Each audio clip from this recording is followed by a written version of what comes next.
Good morning dear students. आप सभी का इस एजुकेशनल यूट्यूब पर चैनल पर हार्दिक स्वागत है। प्रिय विद्यार्थियों, ऑनलाइन वीडियो की इस श्रृंखला में आज हम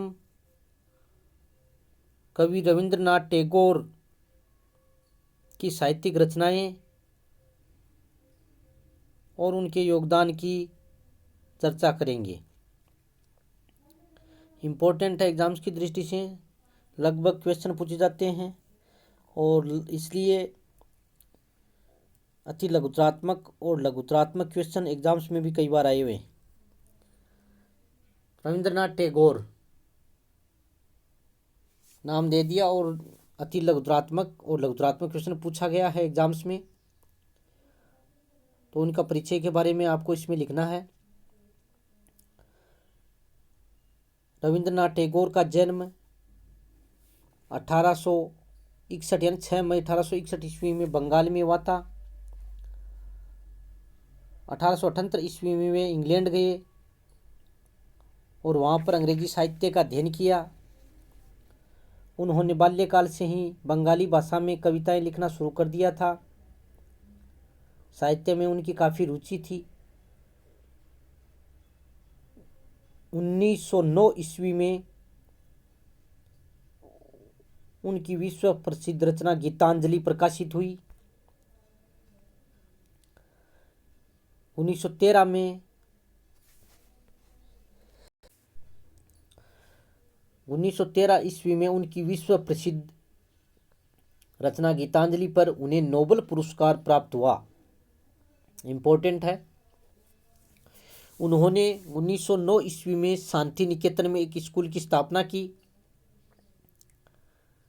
उसके पश्चात 1921 ईस्वी में यह संस्था शांति निकेतन विश्व भारती विश्वविद्यालय बना। तो इस प्रकार ये आपको इसका याद करना है। अगला क्वेश्चन है, रविंद्रनाथ टैगोर द्वारा रचित 4 उपन्यासों का उल्लेख कीजिए या 2 उपन्यासों का उल्लेख कीजिए। ये क्वेश्चन 2-3 बार एग्जाम्स में आया हुआ है। तो इसमें नाटक नहीं लिखने, सिर्फ 4 उपन्यासों के नाम लिखना है।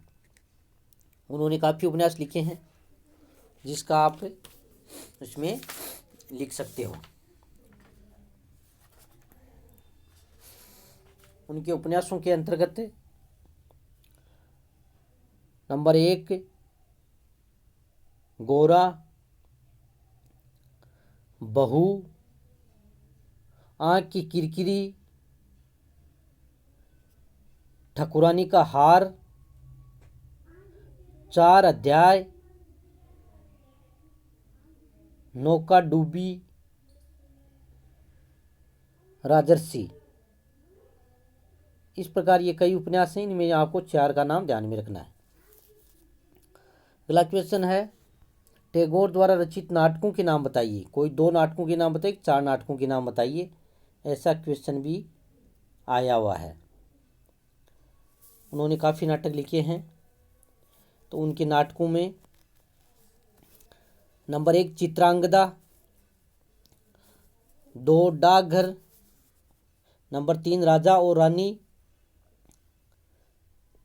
नंबर 4 विसर्जन, नंबर 5 चांडालिका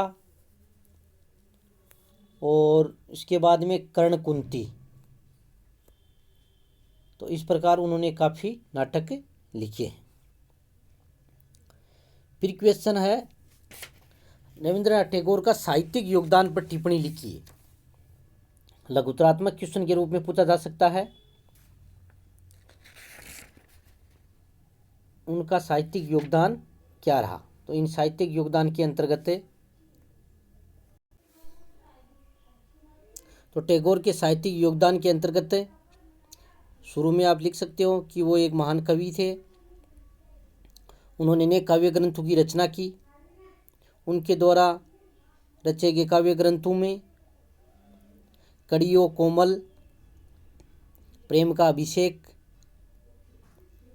मानसी, वर्षा मंगल, ऋतुरंग आदि अनेक काव्य ग्रंथों की रचना की। 1909 ईस्वी में उनका विश्व प्रसिद्ध काव्य ग्रंथ गीतांजलि प्रकाशित हुआ, जिसे 1913 ईस्वी में नोबेल पुरस्कार दिया गया। काव्य ग्रंथों के अलावा उन्होंने अनेक नाटक और उपन्यासों की रचना की। इसमें आप जो नाटक और उपन्यास जो पहले बताए गए हैं उनको लिख सकते हो। उनके द्वारा रचित नाटकों में चित्रांगदा, विसर्जन, डाकघर, राजा और रानी, कर्णकुंती आदि प्रमुख हैं। चित्रा नामक नाटक में नारी जीवन की समस्याओं का सुंदर विश्लेषण किया है। उन्होंने अनेक उपन्यासों की भी रचना की। अधिकांश उपन्यास सामाजिक समस्याओं को लेकर ही लिखे गए हैं। उनके उपन्यासों में करुणा, बहू, ठकुरानी का हार, राजर्षि, 4 अध्याय, आँख की किरकिरी, नौका डूबी, गोरा आदि प्रसिद्ध हैं। तो इस प्रकार ये उनका साहित्यिक योगदान है। इसने भारतीय साहित्य को काफ़ी समृद्ध किया है और उनका साहित्य जगत में महत्वपूर्ण स्थान है, ऐसा आप इसमें लिख सकते हैं। बड़ा क्वेश्चन भी आ सकता है और लघुत्रात्मक अच्छा क्वेश्चन बनता है, तो इसको आपको अच्छी तरीके से तैयार करना है। अगला क्वेश्चन है, टैगोर के शिक्षा संबंधी विचारों पर टिप्पणी लिखिए। तो रविंद्रनाथ टैगोर मैकाले की शिक्षा पद्धति के विरुद्ध थे और उसे निरर्थक मानते थे। उनके मतानुसार सर्वोच्च शिक्षा वह है जो हमारे जीवन एवं समस्त सृष्टि के मध्य समन्वय और समरसता स्थापित करती है। शिक्षा का उद्देश्य संपूर्ण व्यक्तित्व का विकास करना है, यानी व्यक्ति मनुष्य का सर्वांगीण विकास करना उनके अनुसार शिक्षा का मुख्य उद्देश्य है। शारीरिक, बौद्धिक, आध्यात्मिक, सामाजिक, राष्ट्रीयता, नैतिक तथा अंतर्राष्ट्रीय संबंधी विचारों का विकास ही शिक्षा का मूल उद्देश्य है।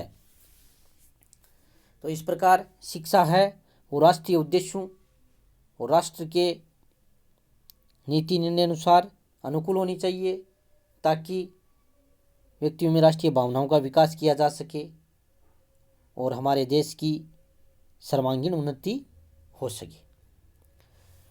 टैगोर के विचारों का सांस्कृतिक महत्व है। ये भी क्वेश्चन, सांस्कृतिक यानी संस्कृति की दृष्टि से क्या महत्व है, राष्ट्र के निर्माण में क्या योगदान है। रविंद्रनाथ टैगोर का कहना था कि मानव मात्र से प्रेम करना, तब मानव मात्र के कष्टों और सुखों को अपना कष्ट और सुख समझना ही सबसे बड़ी सभ्यता, संस्कृति और मानवता है। वे आध्यात्मिक मानववाद के समर्थक थे। उन्होंने देशवासियों में अपनी सभ्यता, राष्ट्र, संस्कृति के प्रति प्रेम उत्पन्न किया। अपनी रचनाओं द्वारा भी उन्होंने राष्ट्रीय प्रेम पर बल दिया। टैगोर विश्व बंधुत्व में विश्वास करते थे। उन्होंने सामाजिक क्षेत्र में पारस्परिक प्रेम, सामंजस्य, सहिष्णुता आदि पर बल दिया। तो इस प्रकार वर्तमान भारत के निर्माण में उनके विचारों का अत्यंत ही बड़ा महत्व है और उन्होंने भारतीय संस्कृति के निर्माण में अपना महत्वपूर्ण योगदान दिया है। गीतांजलि क्वेश्चन आ सकता है। गीतांजलि पे 2 नंबर का अच्छा क्वेश्चन बनता है कि गीतांजलि की रचना किसने की। तो ये अच्छी तरीके से आपको याद करना है। किस भाषा में है, नोबेल पुरस्कार कब प्राप्त हुआ, टिप्पणी लिखिए। कई तरह के क्वेश्चन बनते हैं, इंपॉर्टेंट है। तो रविंद्रनाथ टैगोर द्वारा सर्वाधिक प्रसिद्ध काव्य ग्रंथ गीतांजलि है, यानी उनके द्वारा रचा गया सबसे विश्व प्रसिद्ध काव्य ग्रंथ गीतांजलि है, जिसका प्रकाशन 1909 ईस्वी में हुआ, यानी उसकी रचना 1909 ईस्वी में हुई। प्रारंभ में रविंद्रनाथ टैगोर ने इसे बंगला भाषा में लिखा, यानी मूल रूप से बंगला भाषा में लिखा गया है, और 1913 ईस्वी में गीतांजलि पर टैगोर को विश्व प्रसिद्ध नोबेल पुरस्कार प्रदान किया गया। उनकी यह रचना भक्ति रस से परिपूर्ण है। इसमें कवि के आध्यात्मिक भाव उत्तम रूप से मुखरित हुए हैं तथा रहस्यवादी कल्पना की सुंदर अभिव्यक्ति हुई है। इसमें चित्र, संगीत और भाव की समान रूप से प्रधानता दिखाई देती है। इसमें भावचित्रों की अद्भुत सजीवता तथा कवि की संवेदनाओं की गहराई के दर्शन होते हैं। तो इस प्रकार उनकी ये जो कृति है गीतांजलि वो काफ़ी महत्वपूर्ण है, जिस पर नोबेल पुरस्कार भी प्राप्त हुआ है। इसी के साथ साथ बहुत बहुत धन्यवाद।